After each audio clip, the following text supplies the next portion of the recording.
नुसरत जहाँ नाज सलाम अर्ज करती है। सामईन, ईद की आमद है और मोस्ट प्रोबेबली आप सब कुर्बानी की तैयारियों में मसरूफ़ होंगे और होना भी चाहिए।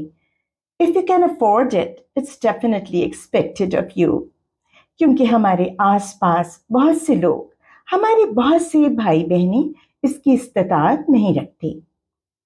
And please mind you, it doesn't really mean that you look down upon them, क्योंकि अगर आपने ऐसा किया या ऐसा सोचा भी तो बी रेस्ट अश्योर्ड, आपकी कुर्बानी एक्सेप्ट ही नहीं होगी भाई, क्योंकि ये तो फिर एरोगेंस में शामिल हो गया ना। किसी का अफोर्ड करना ना करना उसकी चॉइस ही नहीं, इट्स वन ऑफ अल्लाह's डिसीजंस। और अल्लाह के फैसले बहुत सी हिकमतों, बहुत सी मसलहतों की वजह से होते हैं। और ये अपने आप में एक लंबी बहस है कि अल्लाह ने दुनिया में डिफरेंट स्टेटस क्यों रखे हैं। फिर कभी इसके बारे में भी बात करेंगे, मगर फिलहाल इतना समझना काफ़ी है कि यह हम में से उन सब की जिम्मेदारी है जो माली इस्तात रखते हैं कि ईद के मौके पर कुर्बानी और आम हालात में ज़कात व खैरात से उन लोगों की मदद किया करें जो माली तौर पर कमज़ोर हों। और हाँ, बरसबील तस्करा ये भी आपको रिमाइंड करवाती चलूँ कि जब जब और जहाँ जहाँ हम किसी की हेल्प करने की पोजीशन में होते हैं ना, तो अक्सर जिनकी हेल्प की होती है उनसे रिस्पॉन्स में शुक्रगुजारी की भी तवक्को रखते हैं। अक्सर ऐसे जुमले सुनने में आते हैं जो लोग अपनी मेड्स और सर्वेंट्स के बारे में नाक सुकेर कर कहते हैं, oh these people, whatever we give them they are never thankful. अगर हम ये सब अल्लाह को खुश करने के लिए करते हैं तो फिर उसी से अपना अजर भी एक्सपेक्ट करना चाहिए।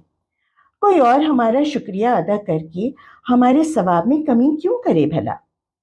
बल्कि हमारा दीन तो हमें ये सिखाता है कि अगर कोई आपके लिए बुरा ख्याल भी रखता हो या अपनी ज़बान से आपकी बुराई भी करता हो, तब भी अगर उसे ज़रूरत हो तो उसकी मदद की जाए।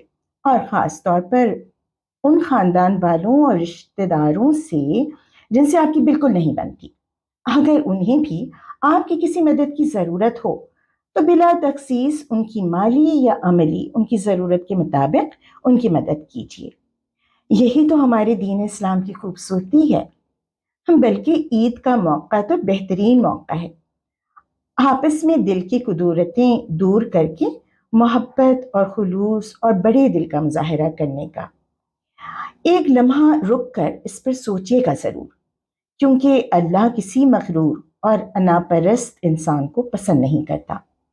और सिवाय ईमान के ऐसा कोई मसला अहम नहीं जो रहमी रिश्तों से क़त्अ ताल्लुक़ का बायस बन सके। खैर, तो बुनियादी तौर पर हम बात कर रहे थे ईद कुर्बान के बारे में, और इस दौरान मुझे इसी से एफिलिएटेड एक और बात का ख्याल आया, सोचा आपसे भी शेयर कर लूँ।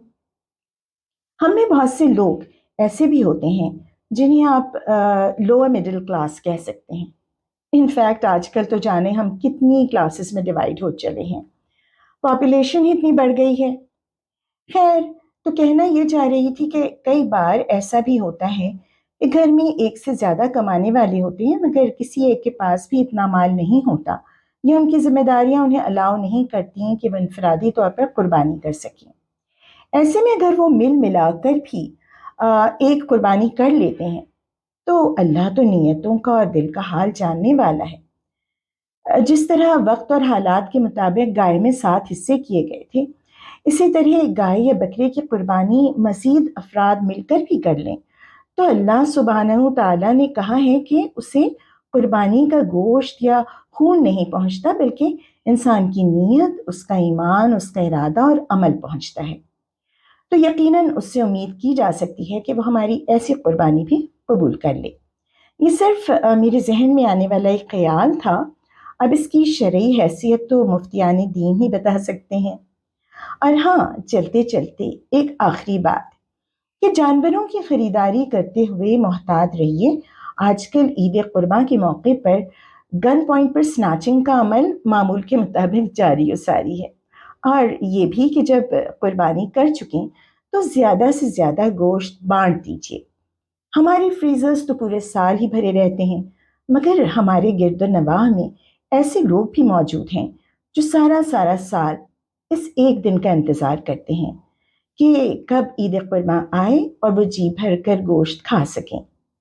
نظر جہاں ناز اجازت چاہتی ہے اس دعا کے ساتھ کہ اللہ رب العزت ہمارے حق میں یہ قربانی قبول فرمائے اور ہم سب کو اس کا بہترین اجر بھی عطا کرے۔ عید کی خوشیاں بہت مبارک۔ اللہ نگہبان۔